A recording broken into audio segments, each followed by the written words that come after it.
Well, it's just one of the most beautiful places in the world.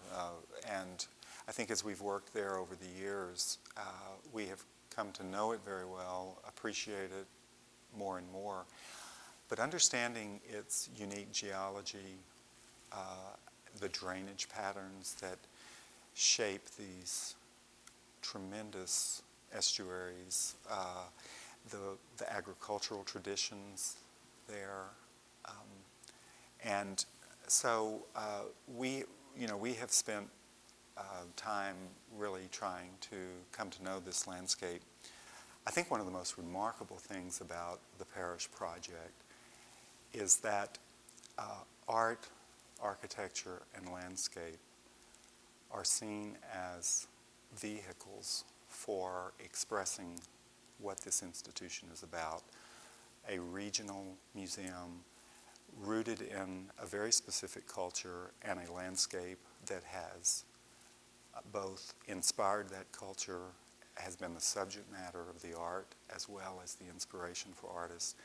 And so as an identity or an image of their particular mission, art, architecture, and landscape can come together here in a way that is unique. And that was really the promise that was so exciting, and I think what we've been able to achieve in this collaborative process. The landscape really has three areas of character. The parking arrival, which we categorize as being more of a kind of woodland palette. There's the pervasive meadow landscape, which will be grasses, native grasses and some wildflowers that is pretty much controlled and managed by mowing regime. Then there is the stormwater detention basins, which we are calling lowland meadow areas. I don't know that they will actually be wet meadows areas, except in a season that might be extraordinarily wet. But those three characters are what make up the overall experience for the visitor. And so as the visitor embarks out of the museum on walks through the 14 acres, they will encounter large sweeps of open sky. The horizon becomes very important in this project. Wet meadow composition, which will include things like Joe Pye weed, maybe certain irises, a different grass selection, and then the wooded areas that are very much taken from the native woods of East End. We were captivated in the beginning by Herzog and Meuron's rather exhaustive and investigation of both the museum, its purpose, its collection, the East End culture, and the East End landscape, and really just a beautiful analysis of those things about the topography, the vegetation, water, ecology that give the unique character to the East End. Herzog had pursued, and it had become part of their thinking about the building and its site. And I think one of the most beautiful things that emerged early on was the idea for arriving and parking on this 14-acre site. And of course the plan puts that at the back of the site and puts the parking into a kind of loosely organized or sinuous line, curvilinear line of parking that is actually terraced into the grade, sunk down into the grade.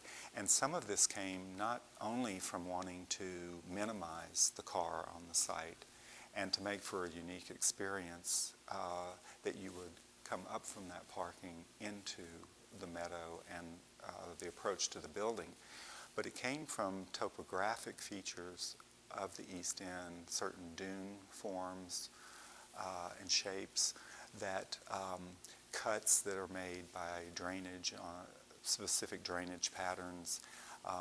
And so it was the intent here was to evoke some of these familiar images of landform in a parking area.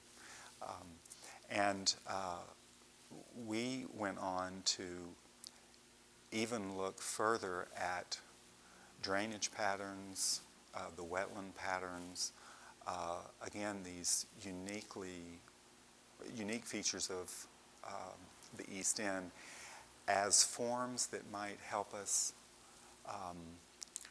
define the path systems, the way the meadow would be configured, the wet meadows on site which were needed for stormwater retention. So this language that has made its way into the project has all derived, I would say, from a close and careful look at the features of the East End landscape. Maintenance is always a central issue for any institution, and this was certainly true of the parish. They wanted to understand what they were up for. We advised on this all the way along.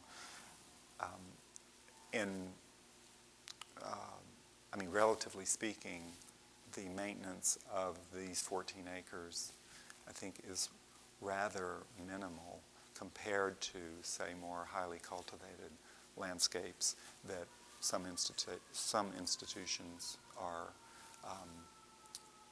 set within. The interesting thing about the parish, the meadow, is that most of its character will be sustained over time through a mowing regime.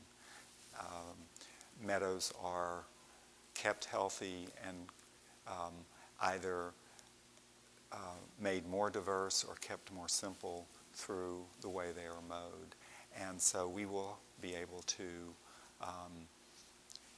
engage and plan that out very carefully.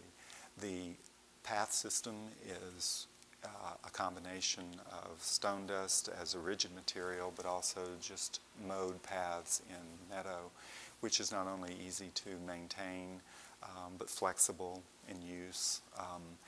And the woodland areas are going to, I think, develop as a very stable type of landscape. They will just mature over the course of decades and decades into a mature woodland. I think the collaborations that we hope for with architects are ones where we are brought in from the beginning to conceive of a total project in a unified way. We've always found that whether we're in the driving role or the architect is in the driving role, that assembling the team of collaborators that bring the appropriate expertise on a project and getting all that expertise around a table from the beginning leads to the best results. And in the case of the parish, we were really, really pleased and honored that the institution saw the value of landscape here really equally to the architecture, and advocated that that kind of team be formed and proceed in unison on the project. And that is really that is an ideal that we would aspire to and hope for in any project. And we have shared that way of working with a lot of our architectural colleagues. And it has led to some great success.